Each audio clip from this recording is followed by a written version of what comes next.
What's up, Chiefs Kingdom? Noah Gray here, tight end for the Kansas City Chiefs. Make sure you like, share, and subscribe to Josh's channel and check out showmefootball.com for more. What is up, Chiefs Kingdom? Welcome back to another video on my channel. My name is Josh Fan of showmefootball.com and arrowheadaddict.com. And I'm joined tonight by my good friend Michael Darcy from KC Sports Report, because it's finally Super Bowl week, Michael. We are here. We kind of took last week to decompress a little bit, celebrate the win against the Bengals. We stayed away from talking about this Eagles game because we knew we'd have all week to talk about it this week. But it's here, Michael. It's Super Bowl week. The Chiefs are back in the Super Bowl. It's finally settling in. It's absolutely wild. Like, to see the team touchdown in Phoenix and having the Super Bowl media night, it's finally sunk in that we're playing in the biggest football game of the season this Sunday. And I think the Chiefs are going to have a really good chance to win it. I think they stack up really well with the Eagles. And, coming off of that emotional win against the Bengals, it really just feels like nothing can really stop this Chiefs team right now, including injuries. And we've got some good updates on some of those injured players. But right now, the confidence level going into this game is good. And I don't have disrespect towards Philadelphia. I think that they're a really good football team.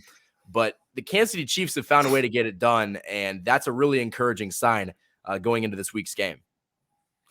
Yeah, and you talk about, health, and I think we should start with that, just kind of opening up things. So if you guys missed it over last week, I didn't really talk about it at all, neither did Michael. But Andy Reid pretty much said McCall Hardman is not going to play in the Super Bowl, which is very unfortunate because I really think he could have been of use in a game like this. I think he is a useful player. Him and Clyde Edwards-Helaire, who we'll talk about too, I'm sure, they're both really frustrating players. A lot of Chiefs fans kind of talk about them in a similar fashion. And the thing I've always said is McCall Hardman, even though he frustrates the hell out of me and he's far from a complete receiver, he does have that 15% chance that he gets you a 60-yard touchdown. And I liked having that on our team. So the fact that he had to risk re-injury going out there against the Bengals and not playing the Super Bowl, that's really tough. I feel bad for him. I feel bad for the Chiefs. It sucks. But the good thing is that it wasn't all for nothing, because he did come up with a couple key first downs in that AFC Championship.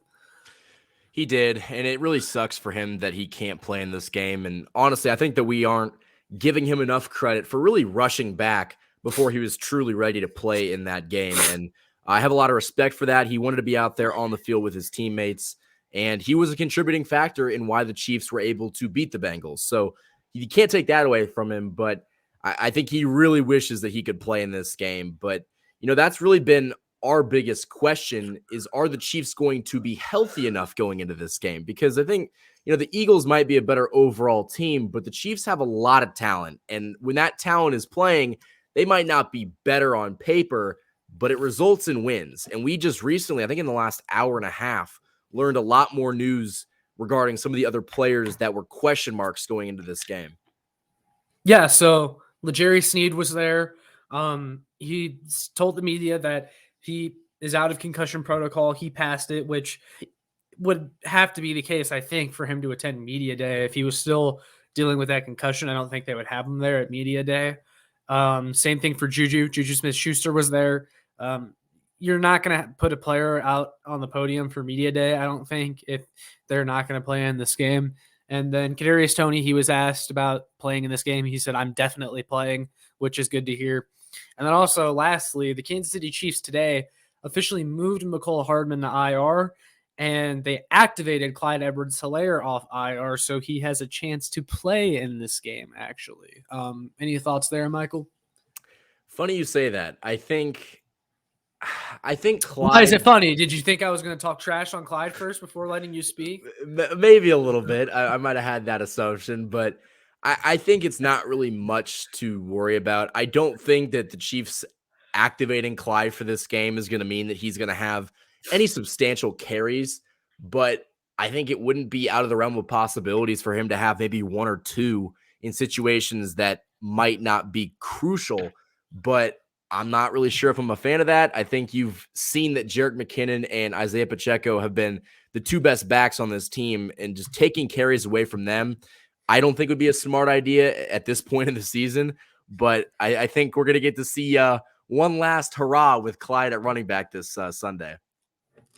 Yeah, I agree for the most part. I don't think you need to disrupt this running back rotation. I think it's fine the way it is. I think Pacheco and McKinnon have a good thing going. I mentioned that before when we talked about CEH possibly coming back this postseason. I think him being activated, I think he'll be active on game day. I think he'll be dressed out. He'll be in uniform. He might even bump Ronald Jones to inactive. But I think he's there for more of an emergency role.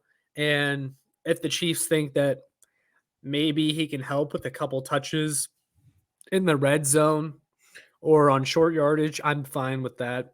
But I don't think he should be getting like featured in this offense all of a sudden in the Super Bowl. A lot of people talked about how last year against the Philadelphia Eagles, Clyde Edwards-Helaire had like 100 yards rushing against them. One, this is a little bit of a different team. And two, the offensive line was opening holes for Clyde Edwards-Helaire the size of Texas in that game. I promise any running back could have ran through those holes. Yeah, like I remember last year playing in that game. There was a Twitter post showing the amount of distance that Clyde had to get through a hole. And I think it was actually a goal line situation, or not in the goal line, but in the red zone. It was in the red zone, yeah. Where they opened up a hole the size of Texas and he couldn't get through to get a touchdown. I feel like we could have crawled through that hole to get a touchdown, but he made the wrong cut and got tackled. Yeah. So that's CEH in a nutshell. Yeah. I don't think it's much to be worried about. He's not going to have any major role in this game. And let's face it, Andy Reid doesn't run the ball anyway. So it's not like we're just going to go back to Clyde. Yeah. And he needs to in this game, though, in my opinion. I think you have to. And you can run on the Eagles, too. Like, their defensive line, yes, it's a great pass rush. And damn, it's a great pass rush because they have 4 guys starting on their defensive line that have had double-digit sacks this year. And that's just so incredibly rare. I don't think people realize how big of a feat that is. Even if they played a bunch of weak offenses, which I agree that they have, to have 4 guys starting on your defensive line and they all have double-digit sacks is just insane. But you can run on this Eagles defensive line. You can run on their edges, like Hassan Reddick. He's one of the best pass rushers in the league. Not a very strong run defender. You can run at Hassan Reddick. I would try that in this game. So, yeah, that's one of the mini matchups we're going to be looking at this week. We could possibly do a video later this week taking a closer look at the trenches on both sides of the ball for both teams. But, yeah, what are your general thoughts there? You know, it's funny that you say that because I think that we are definitely going to spend extra time kind of diving into the nitty-gritty of both sides of the trenches, because I would say that they're almost even to a certain extent, because everyone's like, oh, the Eagles pass rush is so good. The Chiefs were second in the league in sacks. So it's not like there's this massive difference, and the Chiefs have a better offensive line. Not saying the Eagles don't have a formidable unit, but the Chiefs are better on, I'd say, overall in the trenches. But yeah, the statistics would agree as well. I mean, they allowed less sacks. They allowed a lower sack percentage. So, yeah, but that let's be honest, that Eagles pass rush is different. They're very good. It is, but it is. Would you say that this Eagles pass rush is better or worse than the pass rush the Chiefs faced back in 2019?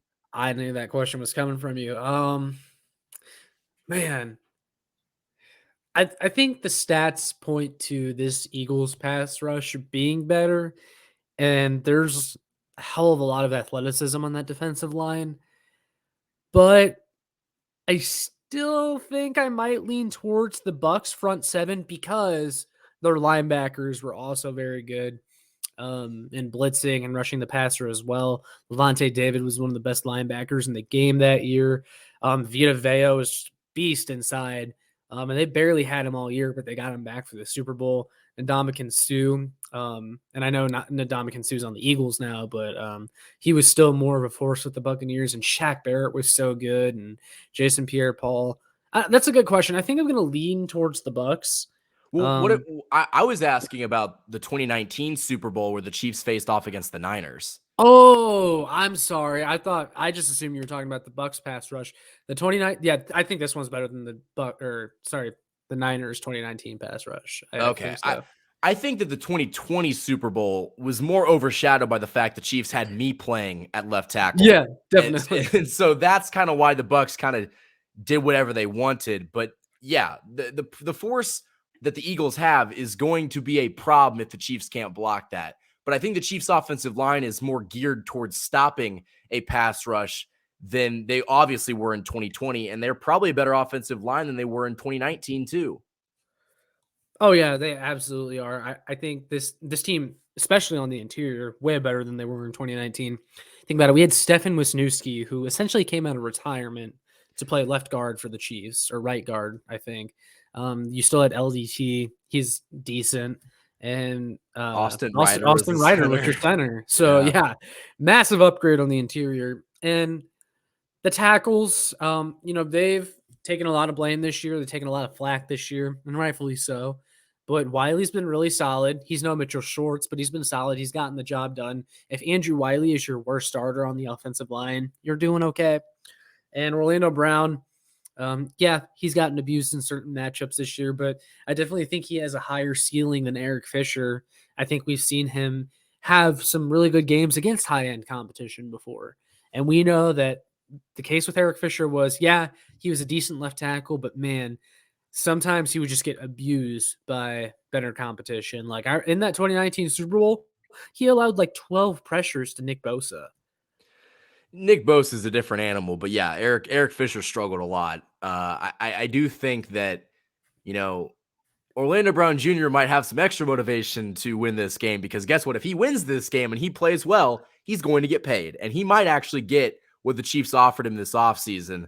But it's going to be interesting to see who wins this battle in the trenches, because at the end of the day, that might be where this game is won or lost, like most football games are.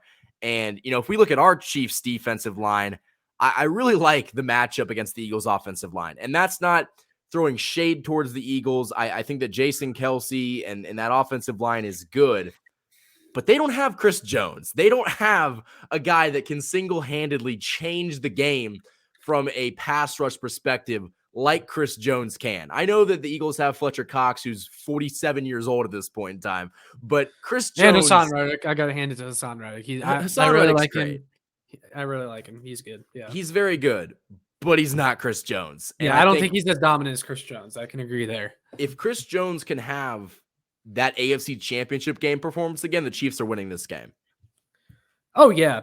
And I was actually thinking about this earlier this weekend, rather. The Chiefs don't have to sack Jalen Hurts 5 times like they did against Joe Burrow and the Bengals. They don't have to harass him all game long. But, man, if you can just bring him down a couple times, if you can get pressure on, every few snaps, then I think you're sitting pretty in this game. And it's not impossible to sack Jalen Hurts. A lot of people think that, Jalen Hurts is this really mobile QB. He's hard to tackle. And he has a lot of rushing yards this year, and he is a mobile QB. But he actually hasn't been as good as evading sacks as Patrick Mahomes. I believe the Eagles have allowed more than double the sacks the Chiefs offensive line did this year. It's not impossible to sack Jalen Hurts. And I know Lane Johnson's playing through injury right now. And I think Chris Jones can absolutely win against this interior, despite how great it's been all season. And you also have to consider the fact that the Eagles have not played a bunch of great teams this year. Now, they've seen some good pass rushers, sure. Like, they play Micah Parsons twice a year. That's a tough matchup. But this Eagles team didn't face a bunch of adversity this year. And we talked about this when we first found out what the matchup was going to be. Remember the Chiefs in 2020, they kind of ran through the league, really. They ran through the AFC in the playoffs, whooped Buffalo in the AFC Championship. It was basically a cakewalk postseason, cakewalk to the Super Bowl. And then they got punched in the mouth by the Bucs, and they just didn't know how to respond because they hadn't really faced that all year. Yeah, and that's a really good comparison, because when you look at this Eagles team, the only decent quarterback they faced this year was Dak Prescott, and he hung 40 on them. They have never seen anything like Patrick Mahomes, and they're going to find out this Sunday what an MVP caliber quarterback is like. And funny enough, I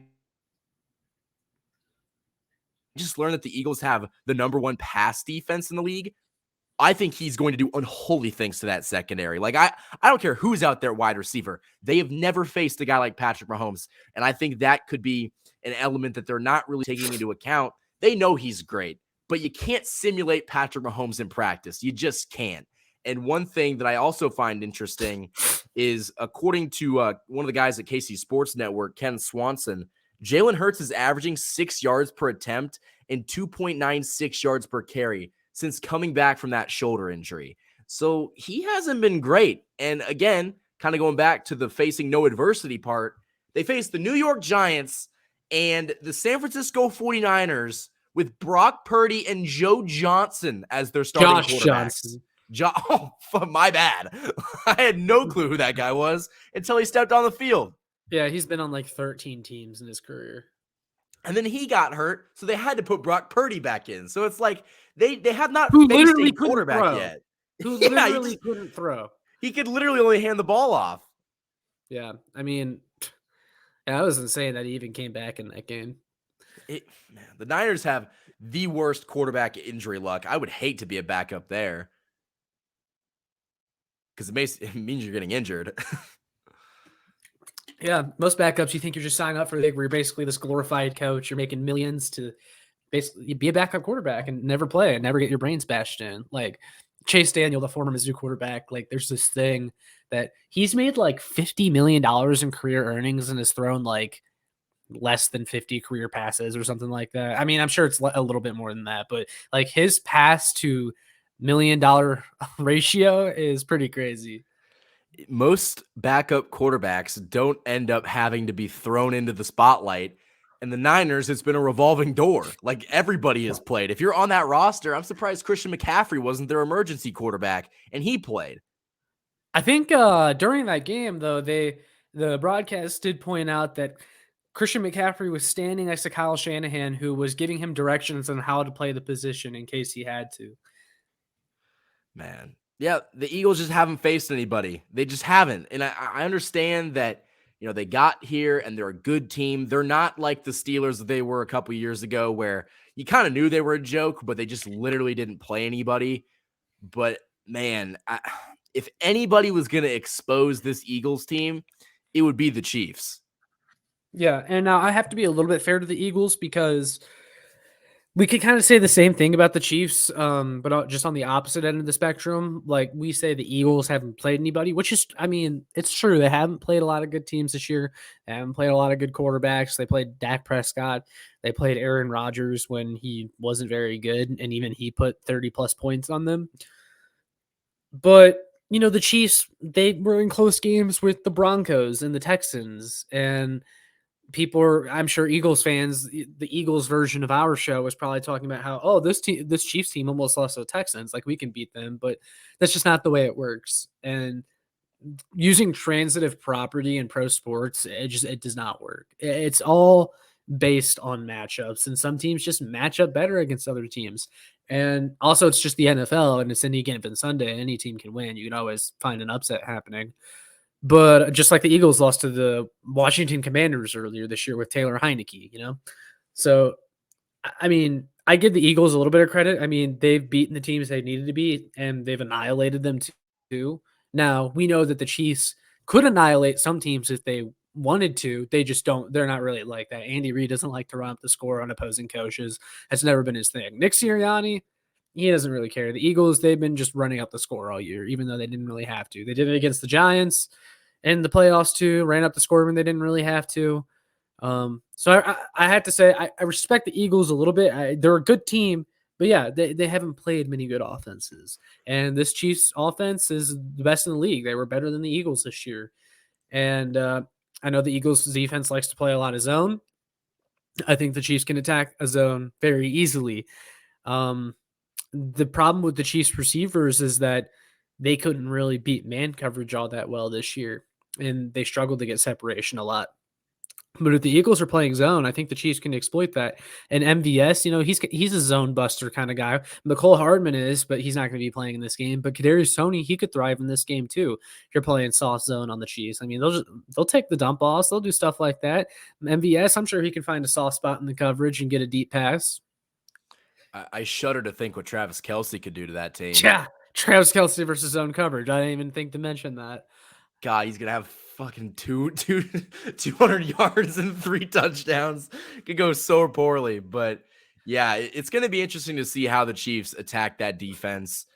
Man, I'm not saying the Chiefs are gonna blow them out, but I wouldn't think that outcome is unlikely. And I know that sounds crazy, but it could end up that way. I don't think it is going to end up that way, but I just have a weird feeling that the Eagles just aren't who everyone thinks that they are. And And that's not you're also strangely optimistic in the Chiefs, like I am, because like I don't yeah. disagree. And I think the least likely result of this game is the Chiefs getting blown out. I could see the Chiefs blowing out the Eagles. I could see this being a close game either way, but in no way do I see the Eagles blowing out the Chiefs. The Chiefs are just too good. It's Patrick Mahomes. Patrick Mahomes rarely ever gets blown out. He's been blown out and when we say blown out, we mean either the Bucs Super Bowl or you lose by more than one possession. And that's only happened. Like I can count on a singular hand how many times that's happened in Patrick Mahomes' career. That just doesn't happen.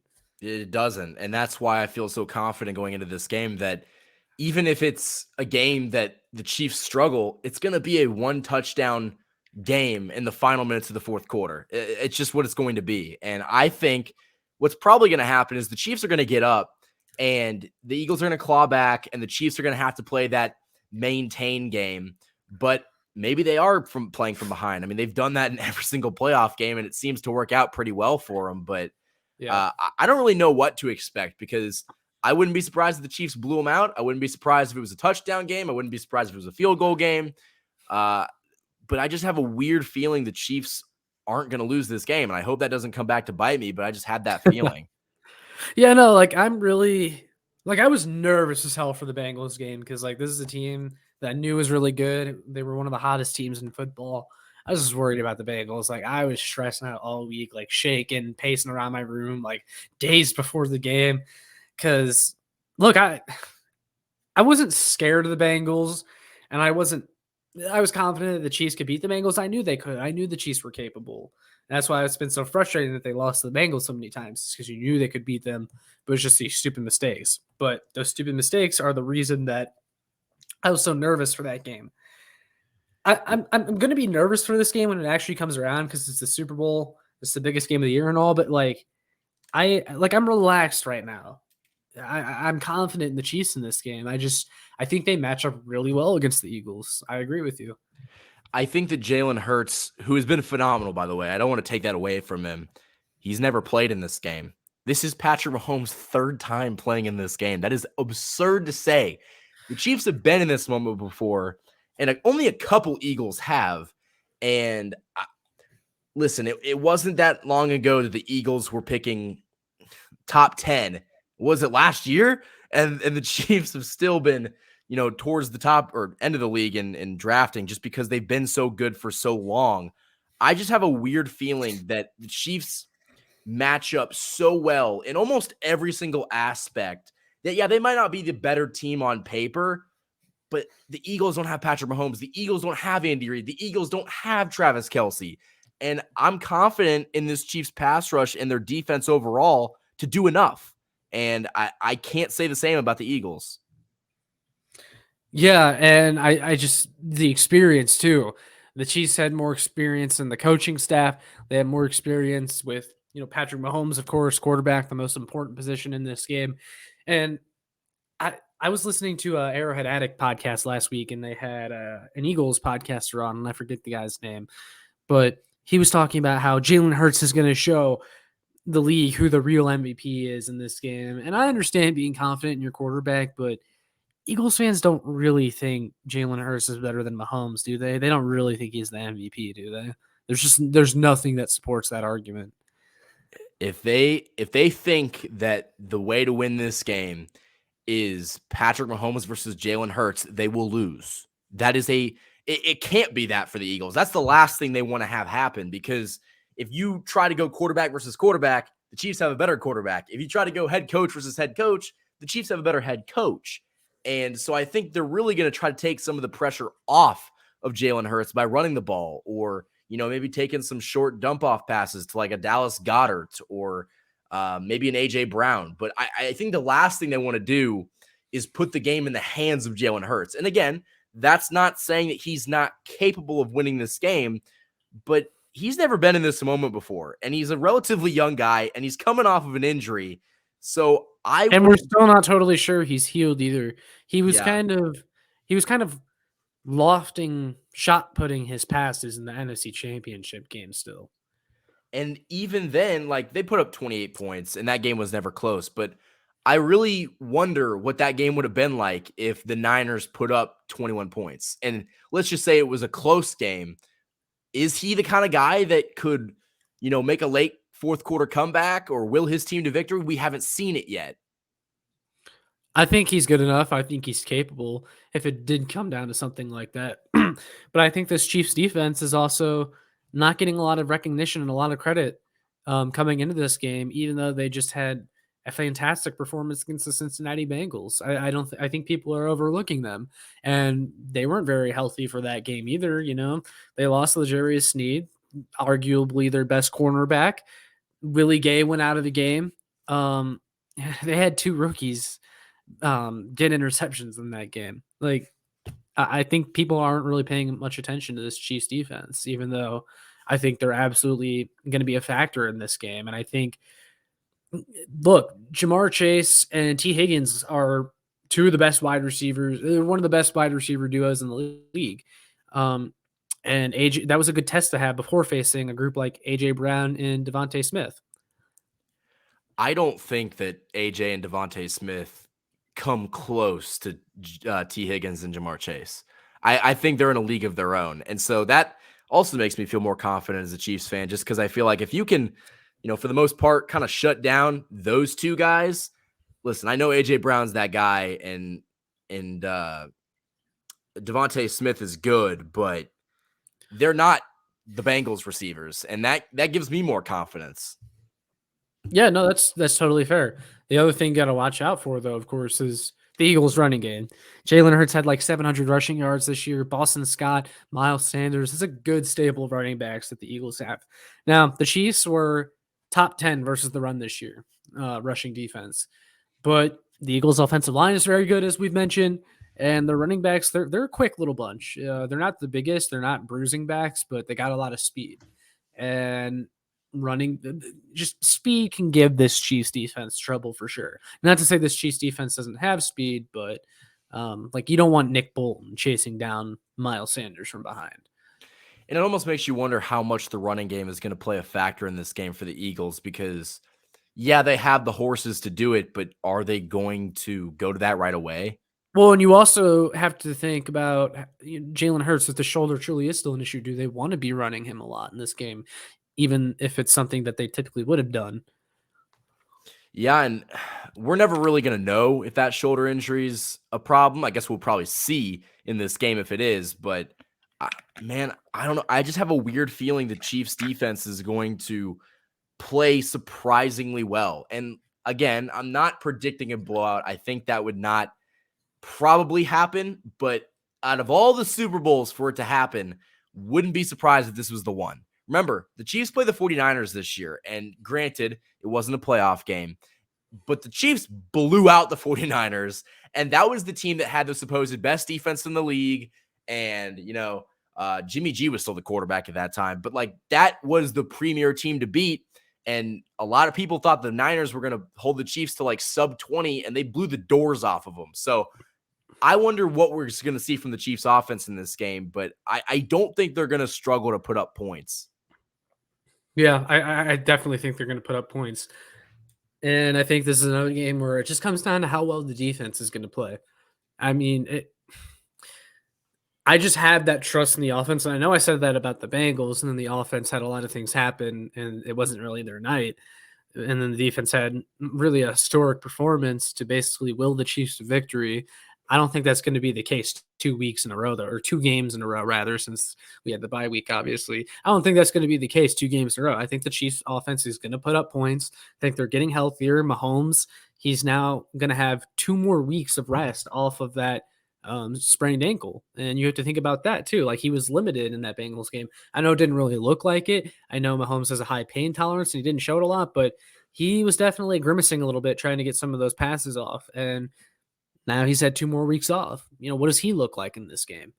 Well, even then, like, you got to think about it realistically. Like, he might not have. I know I got a lot of flack for this after the game by saying he didn't look great. I mean, he looked good, but when you see Mahomes, when he's on, it's a level of greatness that is unrivaled. And so we didn't see that kind of performance. But then again, he didn't have his top 3 wide receivers, which is going to change in this game. So I think that that's also going to play a big factor. Like, if the Chiefs are healthy at wide receiver, I'm going to feel a lot more confident. If we go into this game with Marquez Valdes-Scantling and Travis Kelce, and that's it, I'm going to be a little bit iffy. Yeah, absolutely. But luckily, it sounds like Juju and Tony will be healthy for this game. Also, Justin Watson, who you can't ignore the fact that he's played a lot of snaps for the Chiefs this year. He's come up with some big catches too. He should probably be back for this game. He was out last game with illness. So that's something to consider too. Watch Justin Watson go for like 6 catches and 89 yards. And like, he has like a game-winning touchdown or something ridiculous like that because he's the last Super Bowl guy. MVP. The last guy that anybody expects. Yeah, well, I mean, that's how he's come up big a lot of times this year. Like this season against the Chargers, he had like that big catch on JC Jackson, like just cooked JC Jackson on like a double move, and like no one saw that coming. What would your reaction be if Clyde won the MVP of this game? Well, do I even have to answer since there's like a 0% chance of that happening? I mean, I'd love to hear the hypothetical answer. The hypothetical answer. Bring him back for next year, I guess. What if Frank Clark wins the MVP? Let's say Frank Clark has like 3 sacks and he's just unblockable. And look, okay. But you know what? Here's the thing. I have given Frank Clark his flowers this postseason already. You know what? I'm officially on the shark train, man.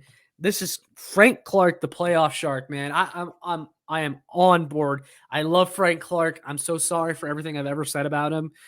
I really hope he gets 3 sacks in this game. That would be awesome. If he gets 3 sacks, it means the Chiefs won. So, yeah, good for Frank Clark. I feel like you need to be off the train so he succeeds. You're right. You're right. Screw Frank Clark. What am I saying?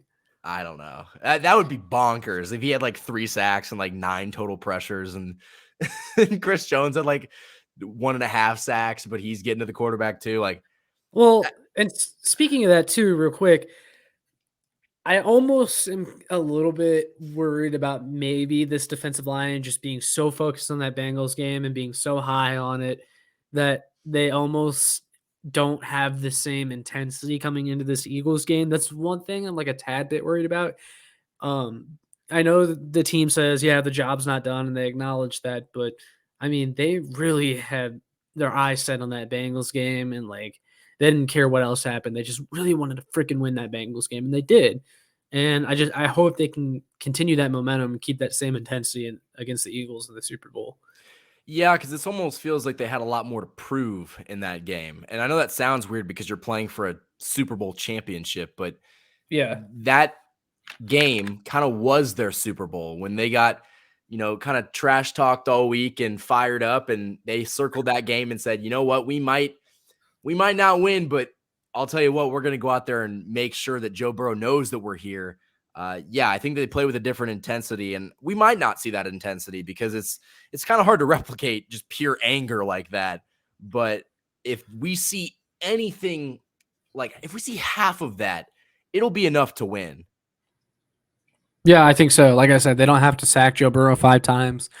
They don't have to be getting a pressure on every single snap, but you just bring down Jalen Hurts a couple times, get decent pressure. I think you're feeling pretty good. Chris Jones getting penetration, the edges, keeping containment, things of that nature. They can just do that in this game. I think they're going to be fine.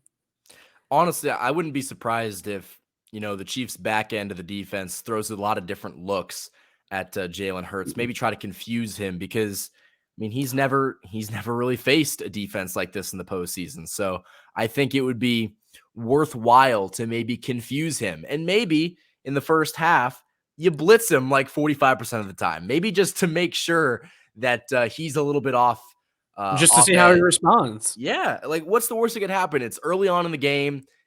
I trust the guys the Chiefs have back there. Maybe let L'Jarius Sneed blitz. He's great at doing it, and that would maybe give the Chiefs an extra edge that the Eagles just wouldn't have. Yeah. I also think Andy Reid as well is just cooking up an amazing game plan for this game. And I think a lot of people thought that about the Bengals, and we didn't really see that. But then, like, a bunch of guys got hurt, and they kind of had to go vanilla because of that. Because it's like, okay, well, your options are MVS and Kelsey, basically. Like, well, they just were very limited. And I think they weren't able to unleash a lot of stuff that maybe they wanted to, and they couldn't because things changed in that game. I think we're going to see some crazy plays from Reed in this game. I really do. When talk about a guy that's motivated, I mean, this game means a lot to Andy Reid. And it's Yeah. not just because it's a Super Bowl, it's because the city of Philadelphia disrespected him. They threw his ass out of town.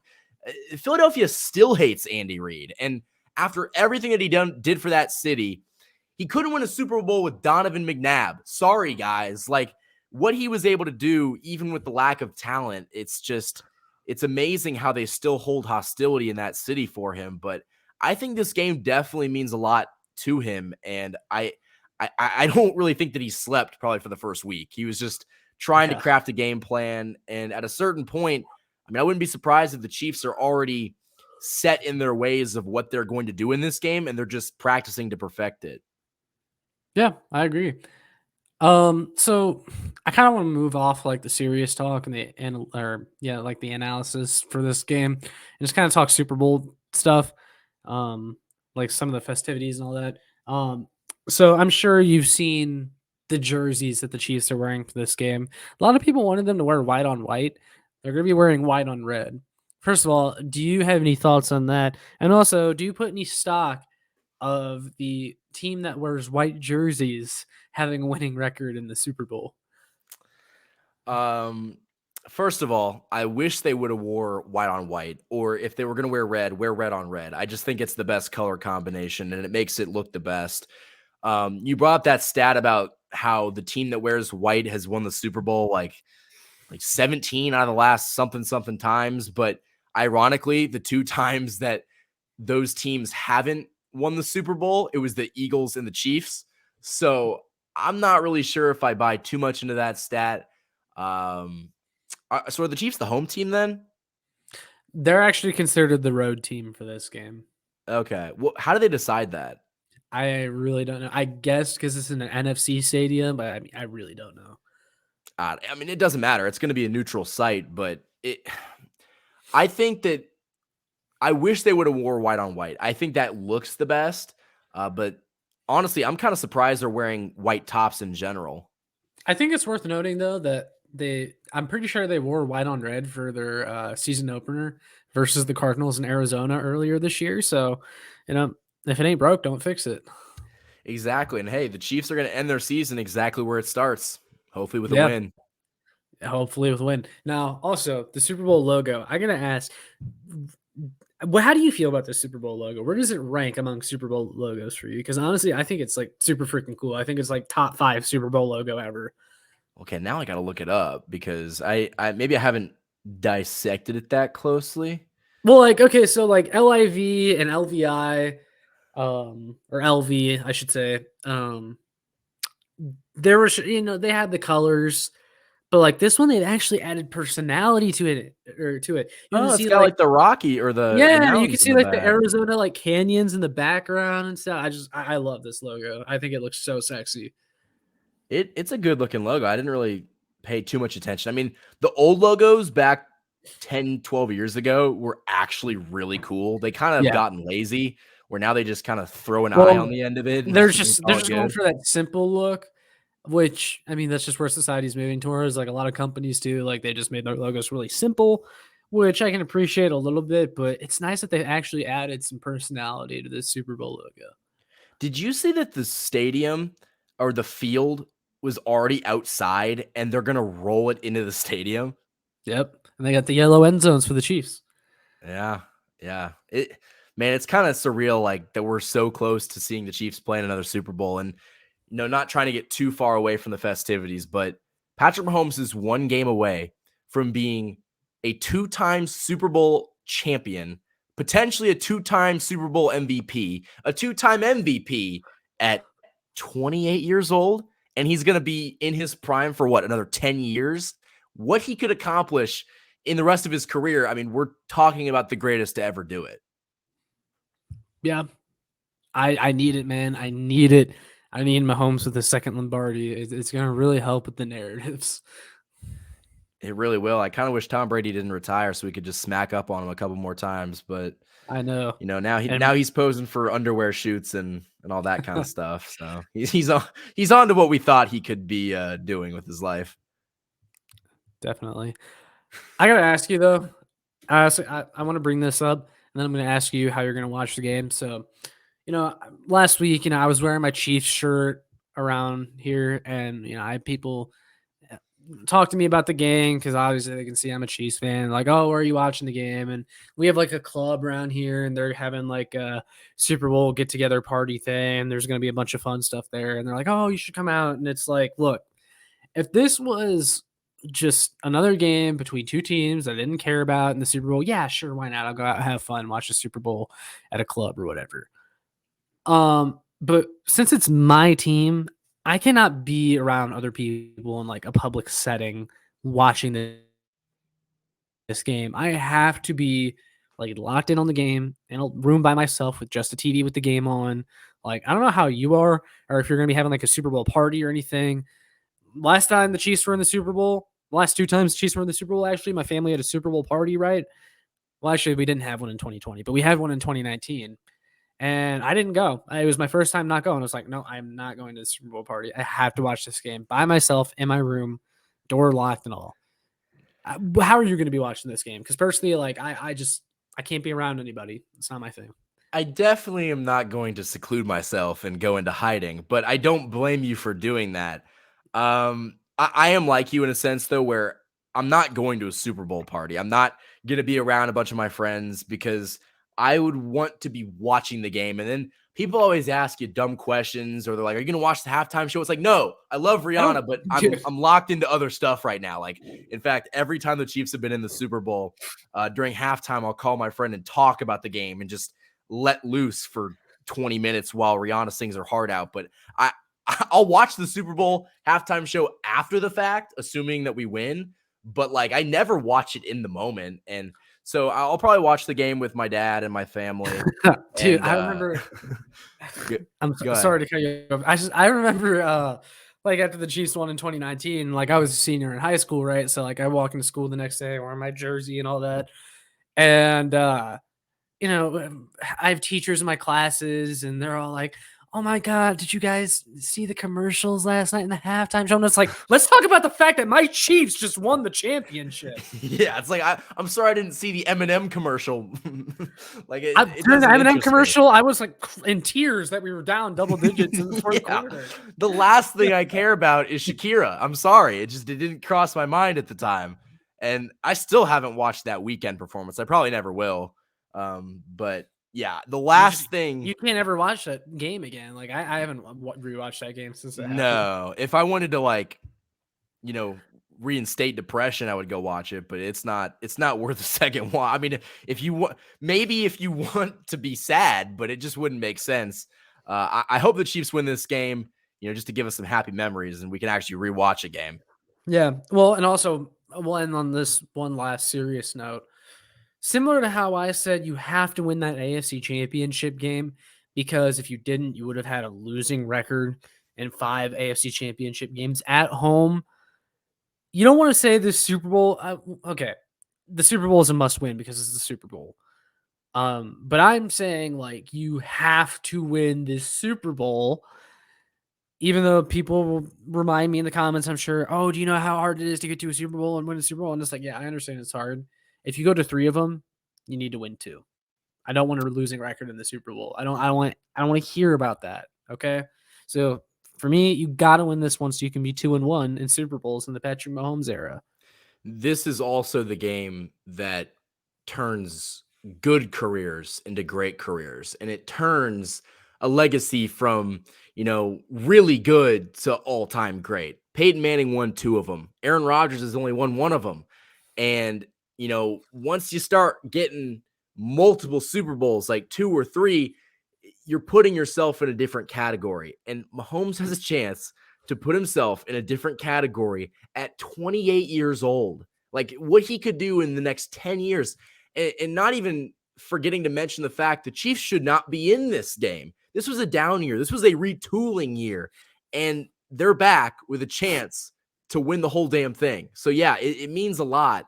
But this is arguably the most important game that Patrick Mahomes is ever going to play, because this will separate him from being really good to all-time great. Because if he wins this game, he could retire tomorrow and be a Hall of Famer.